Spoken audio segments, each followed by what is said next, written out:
이번에는 미디어와 관련된 과학 소식을 살펴보고 언론의 과학 보도 내용을 비평해보는 이슈의 미디어 시간입니다. 네, 공공미디어 연구소 이경락 박사와 함께합니다. 안녕하세요. 예, 안녕하십니까. 네, 오늘은 어떤 주제로 이야기를 나눠볼까요? 네, 이번 주 초에 비가 내리면서 이제 기온도 뚝 떨어지고 미세먼지 예보가 나오기도 했습니다. 그래서 오늘 날씨 예보를 보면 국립환경과학원이 얘기를 했는데 중국 내륙의 미세먼지가 북서풍을 타고 우리나라에 날아올 것이다 이렇게 예측을 했었거든요. 그래서 또 어제도 또 베이징에서는 초미세먼지 농도가 기준치의 10배 가량 치솟아서 스모그 황색 경보가 발령된 바가 있습니다. 그래서 중국발 스모그의 영향으로 오늘 또 수도권을 비롯한 서쪽 지역에서 미세먼지 농도가 높아질 것으로 보인다 이런 식으로 얘기를 했거든요. 그래서 어떻게 보면 이제 미세먼지의 공포가 봄철에 날아오는 황사보다도 훨씬 더 그것을 능가하는 그런 공포가 되었다 이렇게 볼 수도 있는데요. 네. 그런데 방금도 말씀드린 것처럼 이러한 미세먼지에 대한 경고는 꼭 중국발 미세먼지 얘기가 꼭 등장을 하거든요. 그런데 이러한 보도에서 많은 문제점이 발견되고 있어서 오늘은 이와 관련된 얘기를 해볼까 합니다. 네, 요즘에는 겨울 아닌 계절에도 미세먼지가 나오고 있는데 미세먼지 언론에서 많이 얘기하고 있지만 이게 눈에 잘 안 보이다 보니까 미세먼지가 뭔지 초미세먼지가 뭔지 구분이 잘 안 되거든요. 네. 어떻습니까? 미세먼지. 이 부분 같은 경우는 사실 YTN 사이언스를 계속 시청해 오신 시청자분들이라면 잘 알고 계실 거라고 생각합니다만 다시 말씀드리면 10마이크로미터 이하의 크기면 미세먼지 PM10 그리고 지름이 2.5 마이크로미터 이하이면 초미세먼지 PM2.5 이렇게 해서 구분해서 부르기도 합니다.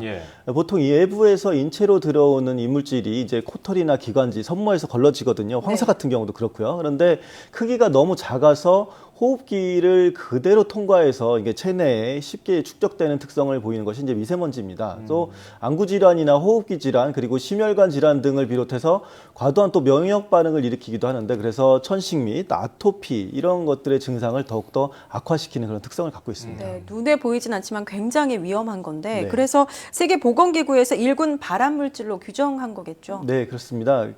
이 시간에 어떻게 보면 가장 빈번하게 등장하는 그런 국제기구이기도 한데요.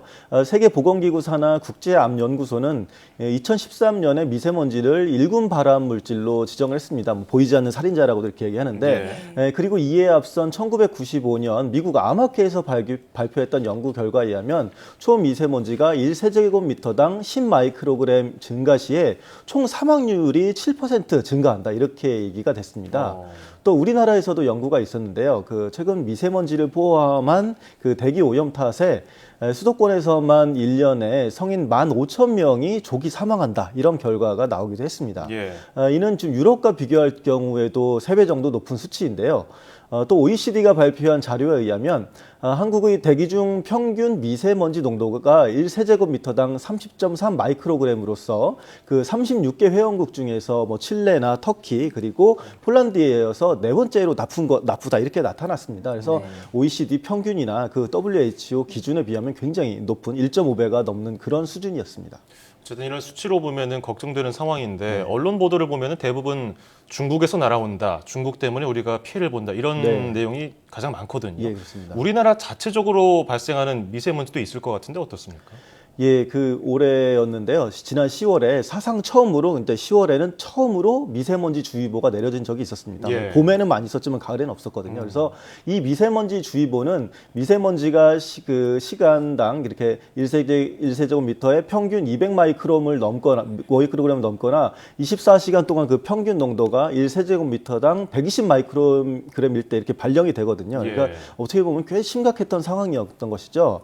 그래서 이 때문에 국립환경과학원이 미국 항공우주국 즉 나사와 함께 국내 미세먼지가 도대체 어디서 온 거냐 그 원인을 좀 분석을 나서기로 했는데 아쉽게도 그 조사 기간은 내년 5월에서 6월 사이에 이렇게 기간이 이제 이루어지게 됩니다. 그래서 다만 그런데 그 이전에도 이제 조사한 것이 있기 때문에 현재까지 연구에 따르면 국내 미세먼지 중에서 중국으로부터 유입된 것은 대개 30%에서 40% 수준밖에 안 되고 아주 크게 영향을 미칠 때도 50% 정도밖에 되지 않는다 이렇게 나타났습니다. 즉 나머지 50%에서 70%가 국내 요인에 의해서 발생한 미세먼지라는 것이죠. 네. 그러니까 중국 영향도 있지만 전부가 다 중국 탓은 아니다 이런 네. 말씀이신 것 같은데요.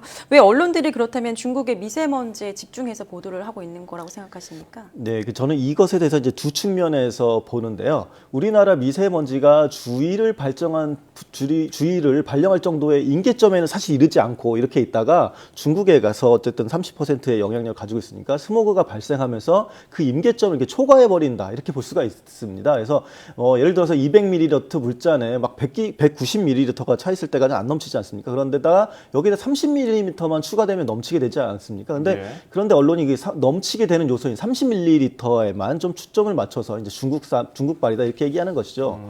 그리고 또 다른 측면은 언론이 이러한 미세먼지의 원인을 매번 일일이 파악하기가 굉장히 어렵다는 측면도 있습니다.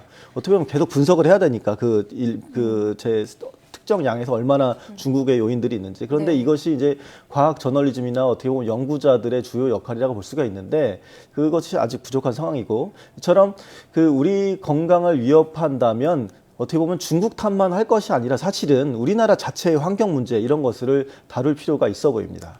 이게 뭐 중국만의 문제는 아니고 인도도 요즘에 심각하다고 하고요. 우리나라에서 자체적으로 발생하는 미세먼지를 그럼 줄일 수 있는 원인을 찾아서 해결을 해야 될 텐데 네. 그렇다면 어느 부분에서 미세먼지가 가장 많이 나오고 있나요? 예, 미세먼지는 사실 승용차를 비롯해서 뭐 화물차, 건설 장비 이런 곳에서 내뿜는 배출가스 속에 이제 많이 포함이 되어 있습니다. 예. 우리나라의 사실 자동차 보유 대수는 알고 보면 이제 2014년 기준으로 세계 15번째에 해당할 정도로 많은 수거든요. 그래서 수도권 미세먼지 같은 경우에는 77%가 이제 자동차나 건설 기계 등의 엔진에서 나온다는 연구 결과가 있을 정도입니다. 또 지난 3월 국제환경단체인 그린피스는 한국에서 가동 중인 석탄 화력 발전소 53기에서 내뿜는 초미세먼지에 대해서 경고했는데 그로 인해서 매년 최대 1,600명에 이르는 조기 사망자가 발생한다. 이렇게 밝히기도 했습니다. 문제는 총 전력 생산량 중에서 석탄 화력 발전소에서 만드는 전기가 아직까지도 39.2%를 차지하고 있다는 것인데요. 그래서 우리나라는 중국, 인도, 일본에 이어서 세계 4번째의 석탄 수입국입니다. 그런데도 석탄 화력 발전을 계속해서 이제 정부는 늘리고자 하는 거가 이제 좀 문제라고 볼 수 있는데 예. 앞으로 2021년까지 총 24기가 총 늘어날 것으로 이제 예측되고 있습니다. 이에 대해서 또 그린피스는 이제 그게 다 완성되는 2021년이면 초미세먼지로 인해서 한국의 조기 사망자 수가 연간 최대 2,800명까지도 늘어날 수 있다. 이런 식으로 경고하기도 했습니다. 네. 2021년에 초미세먼지로 인한 한국의 조기 사망자가 연간 최대 2,800명으로 늘어나고 정말 무서운 경고가 아닐 수가 없는데요. 미세먼지에 관해서 언론에서는 보도를 할 때 좀 앞으로는 어떤 점에 더 유의해야겠다 이런 것들은 어떤 것들이 있을까요? 말씀드린 것처럼 미세먼지의 위험은 굉장히 점차 커지고 있습니다. 이런 상황에서 단지 그런 중국의 공업화만 탓하고 이렇게 언론에서 계속 보도하는 것은 사실 현실적인 대안이 되지 않습니다. 그리고 또 나아가서 어떻게 보면 중국에 대한 굉장히 감정적인 반감, 혐오까지도 이어질 수 있는 그런 측면이 있습니다. 그래서 우선 미세먼지를 국내에서 줄일 수 있는 대책들에 대해서 계속 주목하고 이를 감시하고 또 비판하는 보도가 계속 나와야 될 것으로 보입니다. 그 과정에서 당연히 이제 미세먼지 수치나 발생 원인에 대한 과학적인 분석은 매우 이제 필수적일 것이다. 이렇게 보여집니다.